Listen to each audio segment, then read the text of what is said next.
Pemkot Palembang mempercepat pembangunan jaringan dan instalasi pengolahan air limbah atau IPAL di kota tersebut. Selain sosialisasi layanan pengolahan air limbah, konstruksi IPAL Palembang kini masih berjalan, pembangunan jaringan pemipaan dan instalasi pengolahan limbah di Sungai Selayur. Kehadiran sanitasi baru IPAL dinilai lebih sehat dan mengurangi resiko pencemaran lingkungan. Limbah domestik, terutama limbah hitam umumnya, dibuang ke kloset dan ditampung ke septic tank. Adanya instalasi limbah tersebut akan disalurkan ke instalasi khusus untuk diolah lebih lanjut sehingga punya kualitas setara air baku yang ramah lingkungan. Pemkot juga tengah mengkaji biaya yang akan dikenakan pada masyarakat untuk menikmati layanan ini.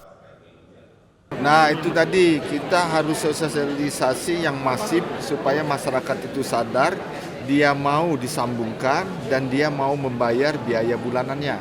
Oke. Apa keuntungan yang akan diperoleh oleh masyarakat ketika keuntungannya pertama kesehatan. Dari segi kesehatan kita tahu bahwa air minum kemudian sanitasi itu mempengaruhi 30% dari stunting. Jadi kalau misalnya masyarakat sanitasinya bagus, dia lebih sehat.